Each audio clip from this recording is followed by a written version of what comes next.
하이. 농부가 밭을 갈다가 쟁기에 걸려 넘어졌어.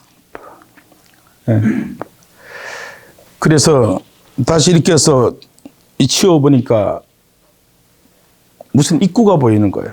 걸려 넘어진 자리에. 그 입구를 파고 들어가 보니까 엄청난 보화가 숨겨져 있는 거예요. 그래서 오늘 경에도 마태복음 13장 44절에도 천국은, 영원한 나라는 마치 밭에 감추인 보화와 같으니 사람이 이를 발견한 후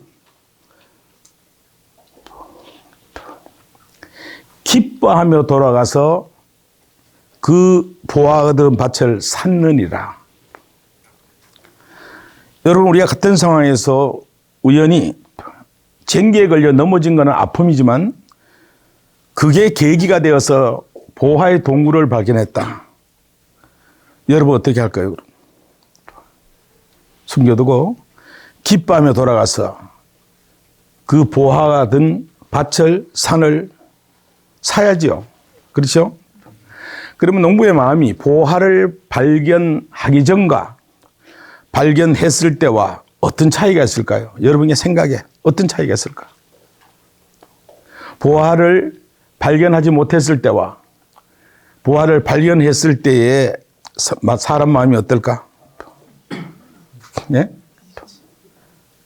기뻐요? 그게 기쁘지. 그러면 그 보화를 발견만 하고 끝을 냈어. 근데 발견한 사람이 자기의 소유를 다 팔아 그 밭을 샀어. 그 보화를 발견한 사람과 보화를 소유한 사람과의 차이는 어떨까? 엄청나죠? 보화를 발견한 사람, 발견하지 못한 사람은 거의 이기주의로 살아. 남의 영역을 밟고, 그리고 모든 것이 폭력적이야. 그 머리 있어가지고 남의 거 뺏는 것도 폭력이고, 주먹질과 폭력. 그 폭력의 근원은 뭔가 하면 내 안에 기쁨이 없고 두려움이 있어서 그 두려움 때문에 그런 짓을 하는 거예요. 그러면 보화를 발견한 사람은 기쁘잖아요. 이 사람은 자비가 있고 긍휼이 있고 사랑이 있는 거예요. 이게 그 말씀의 토대는 이런 거예요. 여기 보면 이 지중해 쪽으로 이렇게 초승달 모양으로 생긴 나일강을 따라 올라가면은 이게 에집트가 나오고, 그리고 여기가 바로 이저 우측으로는 바로 만년설 호르몬산, 북편 갈릴리, 사해바다, 요단강인데, 이 땅이 바로 팔레스타인 가나안 땅이에요. 가나안 땅. 가나안 땅은 이제 그 척박한 그 돌과 악산, 물이 없는 척박한 고토, 박토를 원래 원어로 케냐안인데 저주의 땅이란 뜻이에요. 저주의 땅. 그럼에도 불구하고 사람은 운명대로 살지 않고 의지가 있고 자유의지가 있기 때문에 경우에 따라 이 저주의 땅을 적과 꿀이 흐르는 축복의 땅으로 바꿀 수 있는 거예요. 그건 하나님밖에 못하는 거지. 그 하나님은 어디 계신가? 내 안에 있잖아요. 자신의 의지밖에 못하는 거예요. 만물이 다 영에서 나오기 때문에, 공에서 나오기 때문에 다 우리가 공의 아들이고 영의 아들이란 말이에요. 예? 근데 오직 사람에게 뭐가 있는가? 자유, 무한한 영역을 움직이는 의지가 있는 거예요. 여러분의 삶도 혹 원치 않든 원튼 바로 절박한 케냐안, 삶이 비폐하고 고통스러울지라도 오늘 이 강의가 여러분의 삶에 이제 이후로 적과 꿀이 흐르는 거룩한 땅이 되시길 바랍니다. 카도시, 거룩한 땅. 거룩한 땅. 예스? 예스. 천국은 마치 밭에 감춘 보화와 같다. 여기 예루살렘인데 사람이 이 보화를 발견 후 숨겨놓고 기뻐하며 돌아가서 자기의 소유를 다 팔아 그 밭을 샀느니라.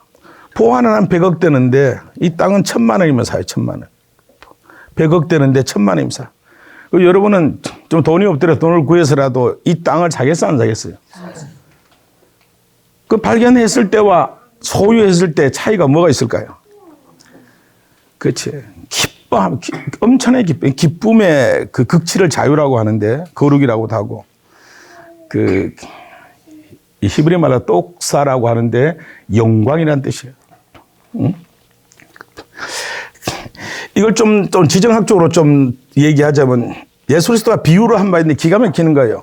아시리아란 나라와 여기가 바로 메소포타미아 문명이 발달한 그 중에 하나가 바로 바벨로니아, 그리고 나중에 이제 갈대아 우르 에브라임이 살았던 곳이고, 이쪽이 바로 메대예요. 메대. 지금으로 말하면 이란 영토고. 근데 여기 강대국 에집트가 있고 이쪽이 바로 바벨로니아가 있는데, 이스라엘을 전쟁하는 게 아니라 이 바벨론이 이스라엘을 거쳐서 에집트와 전쟁을 하고, 또 에집트가 이 길이 요밖에 없으니까 게이트가 이스라엘을 통해서 전쟁을 하고, 그러니까 이스라엘 땅에는 이 강대국 사이에서 전쟁하면서 들어가면서 도시가 파괴되고, 또 전쟁 끝나고 나가면서 또 파괴하고, 이쪽 저쪽 그 중간에 샌드위치가 되어 있는 거예요. 그때 전쟁의 기운이 감도는 그때에 여기 사람들은 자기의 모든 소유를 보화로 바꿔, 그리고 땅에 묻어버리는 거예요. 실제로 이런 일이 아주 많았어요, 고대에. 그런데 이 전쟁이 극심해서 이 보화를 땅에 묻은 그 밭 주인이, 보화의 주인이 다 돌아가셔버렸어요. 그럼 보화가 주인을 잃어버렸잖아요. 그래서 이 보화를 농부가 밭에 가다 발견했을 때, 이것은 법적으로 이스라엘이 이거 이제 성문화된 거예요. 법적으로 50대 50이에요. 밭 주인이 못 가져가. 그 대다수는 이 보화를 발견한 후 숨겨놓고 기뻐하며 돌아가서 이 보화가 든 밭을 사버리는 거죠. 여러분의 삶도 참 오랜 동안 비싼 대가를 치르고 보화를 사고 있다. 물론 이 보화는 궁극적으로 얘기하면 영생을 얘기하는 거예요. 생명을 얘기하는 거예요. 그러나 이게 물질적인, 우리가 이제 예를 들어서 우리가 복자로 얘기할 때, 복자를 얘기할 때 이게 벌시에 하나일의 입구에 밭전자잖아요. 그죠? 이게 바로 이게 복복자라. 복복.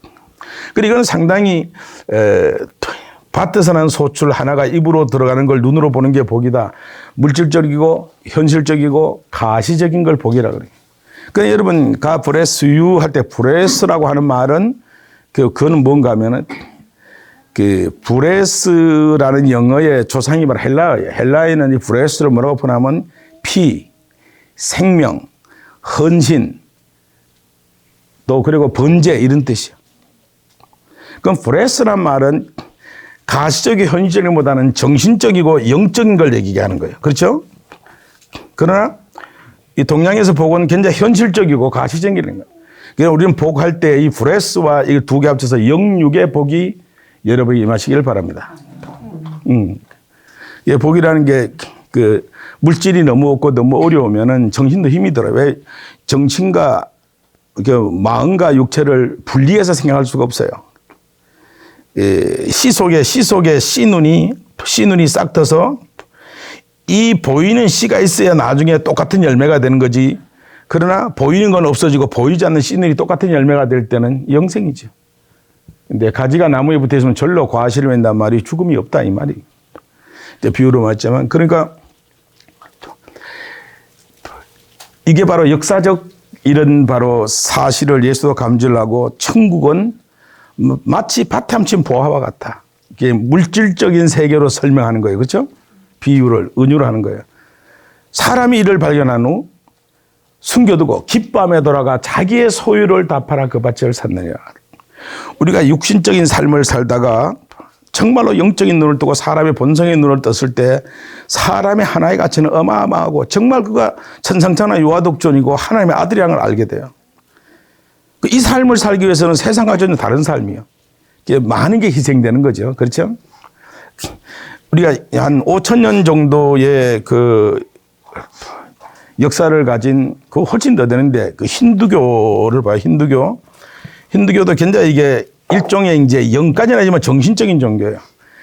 이게 예를 들어서 음악 같은 걸, 예술 같은 걸로 정신의 부유함, 또 가족의 중요성, 후손들, 축복, 예? 이런 어떤 정신 세계를 가지고 있는 게 힌두교란 말이에요. 예? 아이고 전화가. 예, 대표님 지금 강의 중이에요. 목사님. 예, 강의 중에. 하셔요? 화요일 날요. 네. 네네. 못 뵙더라도 잘 다녀오세요. 내가 지금 어디 좀 가느라고. 예. 예. 예, 잘 다녀오시라고. 근데 한 5천 년 전에 그 이제 브라만족들이 힌두교를 침공을 해서 이 나라가 정복이 됐어요. 힌두교가. 근데 브라만이 또 세월이 흐르면서 다시 힌두교로 이렇게 또 다시 이 힌두교로 연결돼 버린 거예요. 그래서 그러니까 그 브라만족 속의 경이 텍스트가 바로 베다라는 텍스트가 있는데 여기서 나온 게 이제 형상을 만들고 이렇게 뭐 신을 만들고 하는 그것이 여기서 나온 거예요. 합쳐서. 근데 이러한 세계 속에서 진정한 의미로 이제 참나를 찾아서 이 뿌리에서 깊은 사유와 고민에 들어간 게 있어요. 예를 들어서 이제 한 어린 왕자가 정말 참 금지오고 크다가 어느 날 말썽을 부니까 엄마가 뭐라고 했는가 하면 네가 어미 없는 자식이라 그러냐. 그래서 자기 엄마인 줄 알았는데 보니까 이모라. 그래서 알게 돼서 엄마가 죽었다는 거예요. 그의 이름이 바로 석가예요. 근데 엄마를 죽게 한 죽음이란 무엇인가? 끝없는 자기의 의문이 생기는 거예요. 나도 한 열 몇 살 때부터 그렇게 의문에 들어간 거예요. 그래서 밖에 나가 보니까 상녀가 나가고 밭을 가는데 농부가 군뱅이가 나오니까 새가 와서 먹고 그 생로병사가 무엇인가? 그래서 많은 스승을 찾아갔어요. 정신적인 지도자를 찾았는데 석가는 그래 해봤자 사상이 여기서 나오겠죠. 힌두교 사상이 나오는데 마음이 안 채워지는 거예요.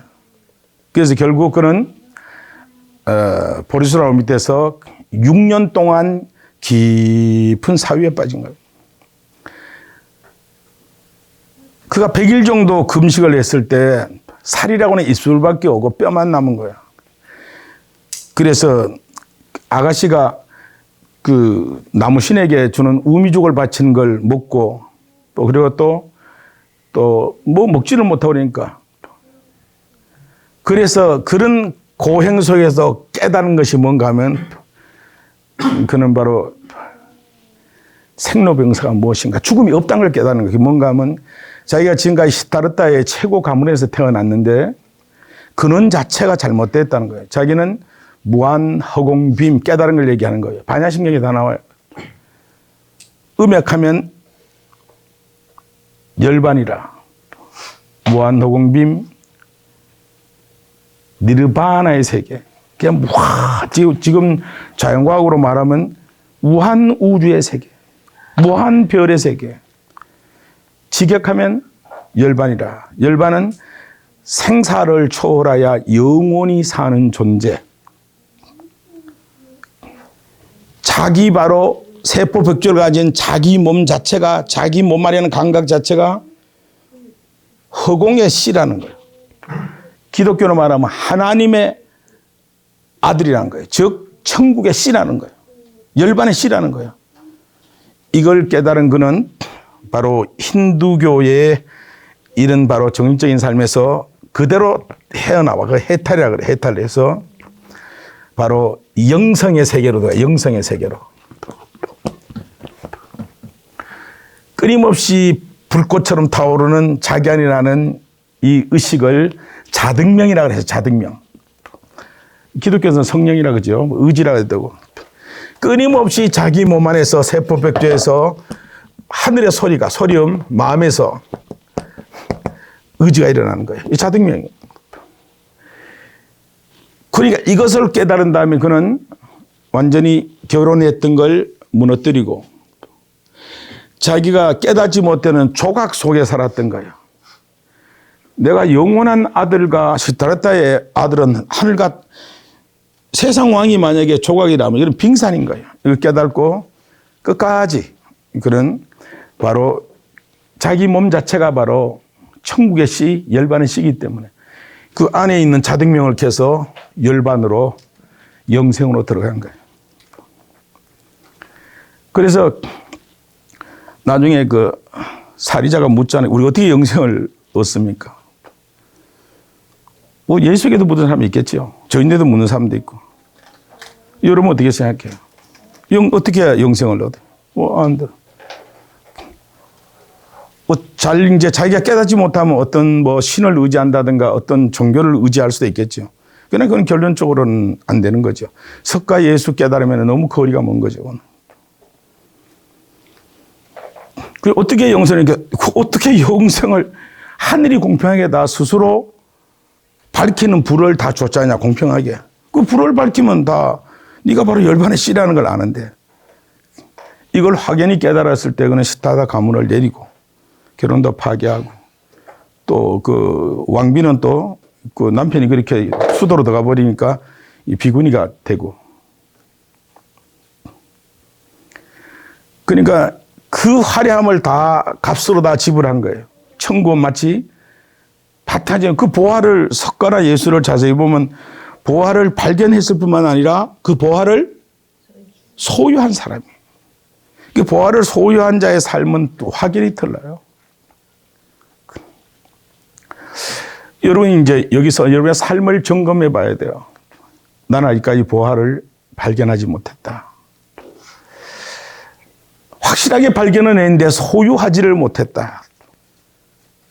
값을 지불하지 않으니까. 대가를 지불하지 않고 가질 수가 없는 거죠.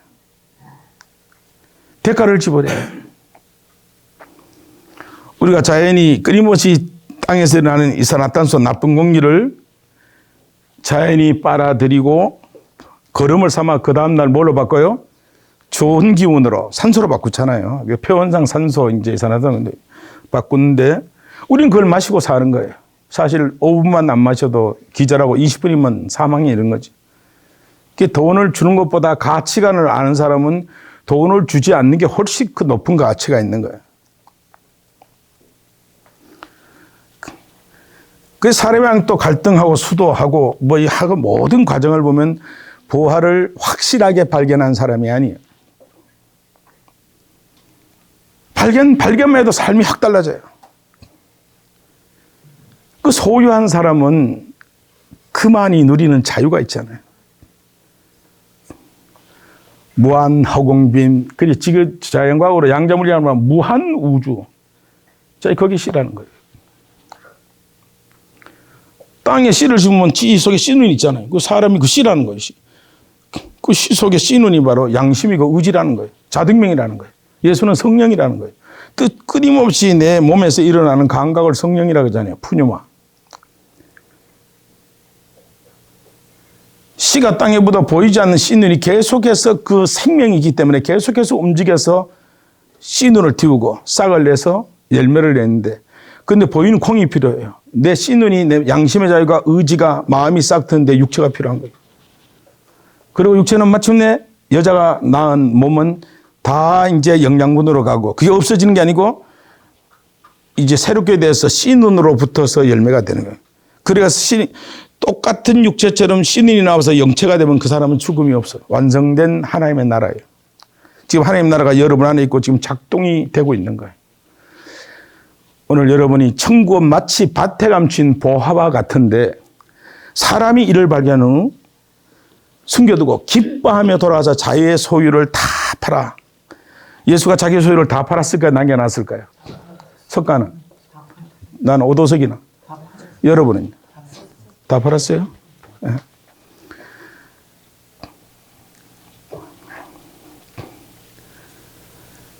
여러분 의에 줄이고 목마른 자는 복이 있나니 천국이 저희 것입니다. 의를 위하여 진실을 위하여 밭에 보화를 가지기 위해서 헌신하는 삶. 세상 그걸 인정하지 않죠. 의를 위해 핍박을 받는 자는 금세에서 두 배나 고통을 받고 내세의 영생을 얻지 못할 자가 없느니라.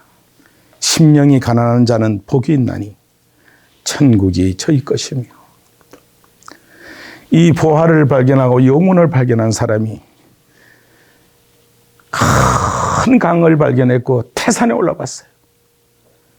이 사람은 도랑도 귀해요. 세상 삶. 도랑이나 뒷동산에 연연하지 않는 거예요. 아이, 또 뭘 입을까. 이걸 떠나지 못하는, 해탈하지 못한 이유가 깨닫지 못해 그런 거예요. 오늘 좀 지워주세요. 천국은 마치 밭에 감춘 보화와 같아.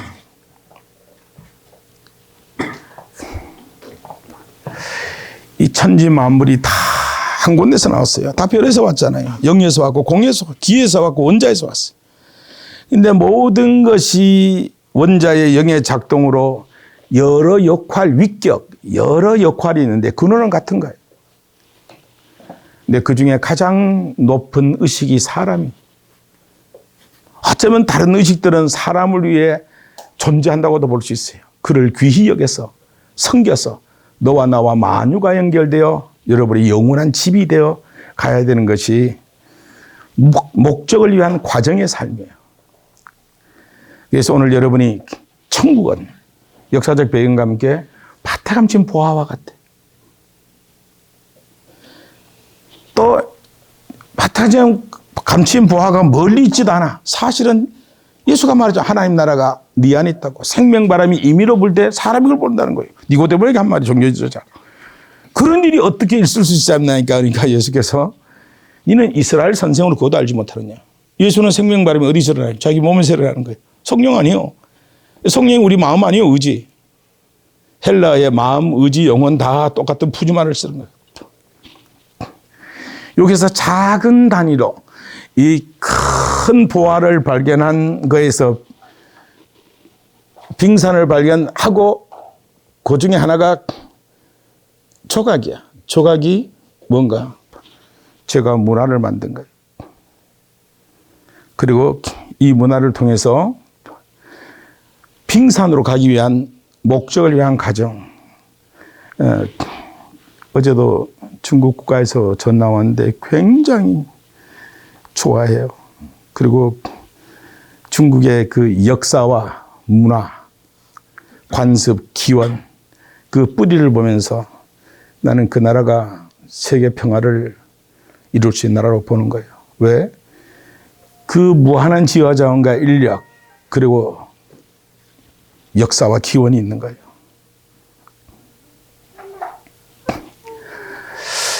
오늘 천국은 마치 밭에 감춘 보화와 같으니 하나님 나 내 안에 있는데 자꾸 수도하면 돼요 안 돼요? 예? 안 되잖아요. 어디가 찾느냐는 거예요. 어디 가서. 심리학적으로 나라는 존재가 여기 지금 의식이 있는데 그놈의 또 무한 의식이 끝없이 전체가 의식이에요.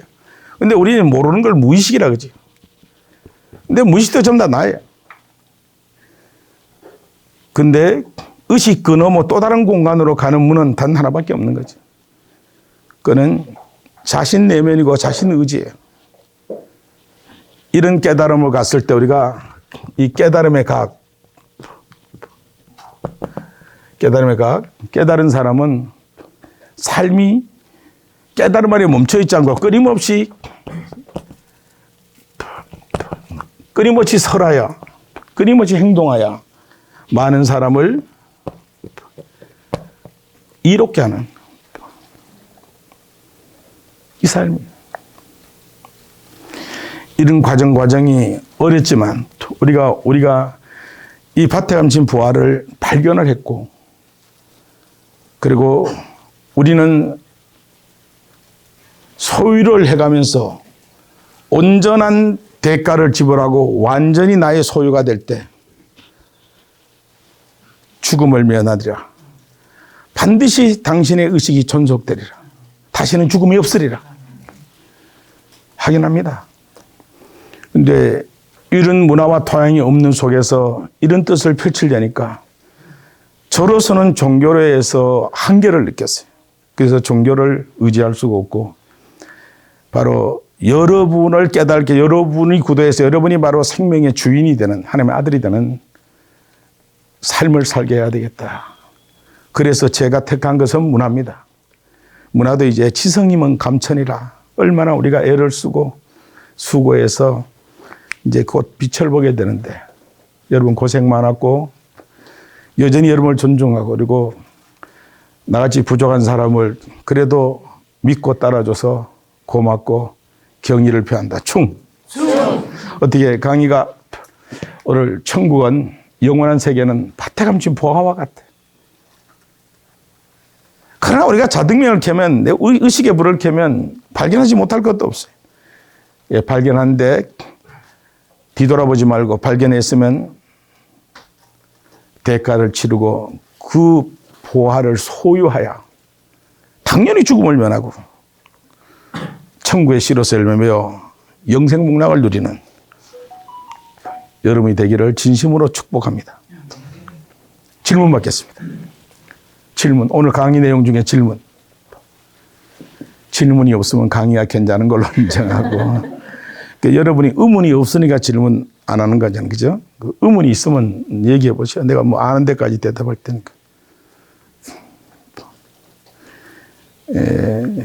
세계 정세도 안 좋고 세상의 의식들이 맑지를 않아요. 그럼에도 진흙탕 속에서 영혼이 피해지니까 다 나의 의지고 내 알 탓이라. 네. 여러분 소중한 생명이 한 명도 놓치지 않고 목적에 이르시기를 바라고 다시는 죽음이 없는 광활한 영원한 세계를 통치하는 그런 바로 영생불멸주가 하나님의 아들이 되시기를 진심으로 축복합니다. 강의 마치겠습니다.